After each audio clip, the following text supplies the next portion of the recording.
राज साहब, मेरा आपसे सवाल ये है, राजा साहब, कभी कल की बात है, एक प्रोग्राम में ख्वाजा आसिफ साहब फरमा रहे थे कि उनकी डील हुई और बाजवा साहब मिले मियां नवाज शरीफ साहब से और एक्सटेंशन की कीमत या उसके बदले में उन्होंने उनकी रिहाई और उनको पंजाब की गवर्नमेंट और उनको यानी सेंटर में गवर्नमेंट मिलेगी। ये हमारे वजीर दिफा का कल बयान था। एक तो मेरा ऐसा सवाल का ये है, और दूसरी बात ये कि राजा साहब, आप हों, आपके मुखालिफ हों, आप हम पेशा लोग हैं, आपने सियासत में रहना है, तो ये आर्टिकल 6 की बातें मेरे ख्याल में क्या कल कोई किसी और जगह पे भी हो सकता है, ये प्लेसेस बदल भी सकती हैं, तो आप क्या समझते हैं?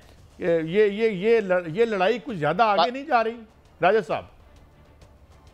कई साहब, पहले तो ये मेरे भाई जो बैठे हैं पीटीआई के, ये अभी हलफ उठा के कह दें कि बुज़दार करप्ट तरीन वज़ीर आला पंजाब का नहीं था, तो मैं इनकी सारी बातें मान लूँगा। ये अभी कह दें कि उसने डिप्टी कमिश्नर डीपीओ पैसे लेके नहीं लगाए, अभी कह दें ये कि वो उसने ठेकों में अरबों की करप्शन नहीं की, अभी कह दें कि वो उसने हमारे सूबे को बुरी तरह लूटा, उसमें वो पीरनी भी शामिल थी, अभी हलफ उठा के कह दें कि पीरनी शामिल नहीं थी, मैं इनकी सारी बातें मान लूँ। गोगी शामिल नहीं थी, गोगी किसके जहाज में भागी, किस तरह भागी और आज तक वापस क्यों नहीं आई? अगर इमरान खान इतना हीरा था, अगर इतना ईमानदार था, तो उसको कौन सा पाकिस्तान का, अजहर साहब से पूछे, आदमी था, इस बेईमान आदमी वजीर आला बुज़दार को बदलो, तो उसने क्यों नहीं बदला? उसके पीछे क्या वजह थी? मैं आपसे भी रिक्वेस्ट करूंगा कि आदमी थोड़ा सा आप भी यानी देखें, वो भी आपके हम पेशा हैं, वो भी सियासत में रहेंगे, तो फिर ये इस तरह की लैंग्वेज, जैसे मैंने अजहर सिद्दीक साहब को कहा कि ये गद्दार आर्टिकल 6, और ये तो हमें बंद नहीं कर देना चाहिए। राज साहब, आप बात मुकम्मल करें।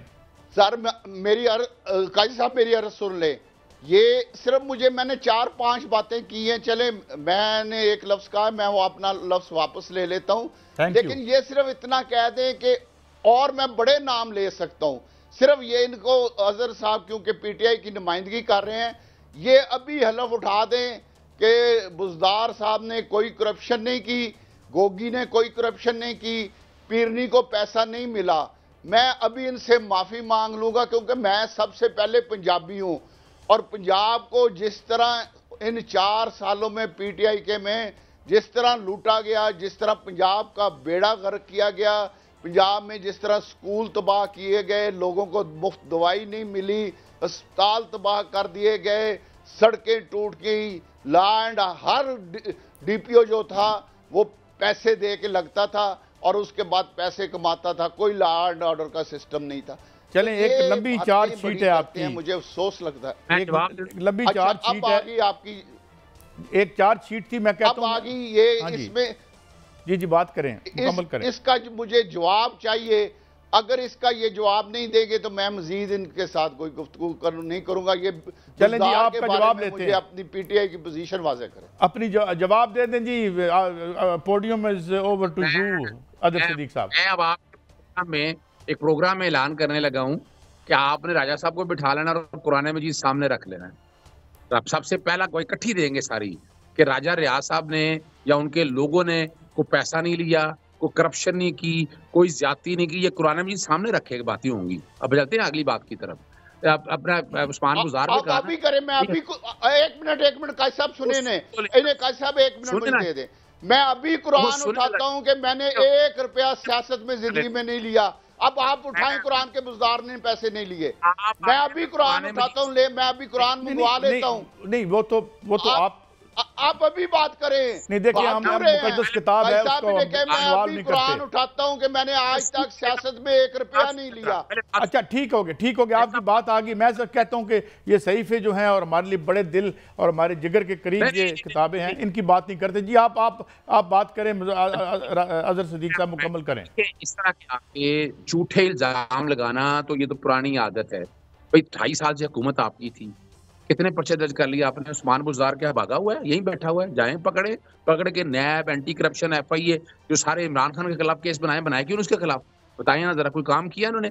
अच्छा, फरज दादी के आप खिलाफ अल्फर कह देना कि उसने करप्शन नहीं की। भाई सुन तो लेना राजा साहब, राजा असद साहब सुन साहब तो लेना, आप हिम्मत कह दे कर एक दफा कि मैं कुरान उठाता हूं, उसने करप्शन नहीं की। आप देखिए मेरी बात सुने ना, अब जरा सुन तो लें अगली बात। अच्छा, फराज शहजादी पे इल्जाम लगता रहा, फराज शहजादी एफआईए ने कोशिश कर ली, नैब ने कोशिश कर ली, एंटी करप्शन मैं देखता रहा हूँ। मैंने इस तरह के जो झूठे इल्जाम ये लगा रहे हैं राजा साहब, मैंने अता को नोटिस दिए हैं, ये रिकॉर्ड की चीजें हैं। अच्छा, मोहतरमा बुशरा बीबी के बारे में बातें होती रही हैं, शर्म से डूब मरने का मकाम है। घर बैठे आप पता तोहमत लगाना, क्या इसको क्या कहते हैं? आप खुदा रहा यार, पहले बैठ के सबूत लाओ, क्या सबूत है तुम्हारे पास, फिर मेरे से बैठ के बात करो। और आए एक इकट्ठा प्रोग्राम रखते हैं, लेके आए यहाँ, मैं बैठ के लाऊंगा सबूत, जो इन लोगों ने क्या कुछ किया है और क्या तबाही की है इस बात की। खुदा रहा है यार, कुछ सीरियस पॉलिटिक्स करें इस मुल्क के साथ। भाई आप आए, बड़ा आप रोका है आपको नैब, आपके पास एंटी करप्शन, एफआईए, पुलिस, वो क्या कुछ तो नहीं था आपके पास। इमरान खान के खिलाफ कौन सी करप्शन का केस साबित कर चुके हैं?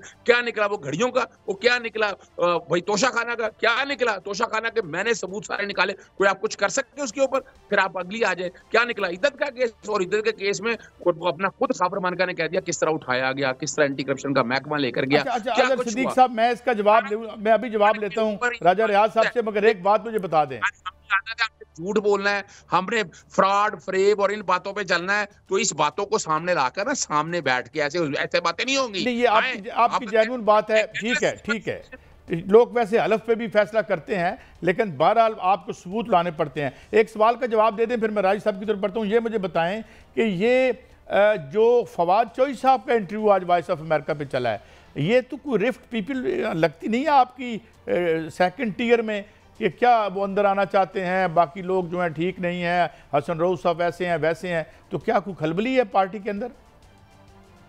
देखिए, अभी तक तो फिलहाल चूंकि अभी पार्टी लीडरशिप की तरफ से ये बात जब आएगी ना, तो फिर ही देखा जाएगा। जहां तक है अभी फवाद साहब के बारे में, वो अभी पाकिस्तान तहरीक इंसाफ से वो बिल्कुल कह रहे हैं छोड़ा नहीं है उनको, लेकिन जब ये इमरान खान साहब या उन लोगों के सामने आएगी, मैं नहीं समझता कि ये कोई टाइम है इन चीज़ों का इकट्ठे होने की बात है। मेरे तक यानी मैं भी बड़ी बातें सुनता हूँ, बहुत कुछ सुनता हूँ, मैं रोजाना सुनता हूँ, लेकिन इन चीज़ों से पीछे नहीं हटना चाहिए। अच्छा, आपको देखिए, ये इकट्ठे होकर चलने का, और इकट्ठे होकर चलें ताकि मुल्क आगे चले। अच्छा राज साहब, दो सवाल है, पिछला सवाल तशना रह गया, मैं दो सवाल आपसे मुख्तसरन कर रहा हूँ। एक तो ये कि आपके वजीर दिफा का ये कहना कि डील हुई थी उस वक्त के आर्मी चीफ से, तो आर्टिकल 6 तो उधर लग सकता है अगर कल अदालत में चला जाए, तो इस तरह की बातें वो क्यों करते हैं? वो तो खुद वजीर दिफा है। और सेकंडली, क्या वाकई आप पीटीआई से बात करना चाह रहे हैं, जैसे आप प्राइम मिनिस्टर साहब ने कहा है कि अगर उन्हें कोई मसला है तो हमसे बात करें? राजा साहब जी, जो वज़ीर दिफा साहब ने बात की है, क्योंकि उनके पास ज़्यादा इन्फॉर्मेशन है, वो ज़्यादा देर से इक़्तिदार में हैं और मुस्लिम लीग नून के सीनियर आदमी हैं, उन्होंने जो कुछ कहा है, मैं उस बारे में, उनके पास ज़्यादा इन्फॉर्मेशन है और इसकी वजाहत वही कर सकते हैं। दूसरी बात करने के लिए तो हमने हमेशा, हर सियासी आदमी के हमेशा दरवाजे खुले होते हैं, कभी दरवाजे बंद नहीं करने चाहिए, क्योंकि ये पीटीआई वाले गैर सियासी लोग हैं, ये इत्तफाकिया आए हैं। इसी पॉजिटिव नोट पे राज साहब थोड़ी सी तलखी भी होती है, कोई बात नहीं अगर वो, लेकिन बहरहाल इसी पॉजिटिव नोट पे कि बात होनी चाहिए। मगर सवाल ये है, मगर पहले मैं शुक्रिया अदा कर दूँ Siddiq Sahab, thank you very much for giving your time on a very short notice. Raja Riyaz Sahab, आपका बहुत शुक्रिया।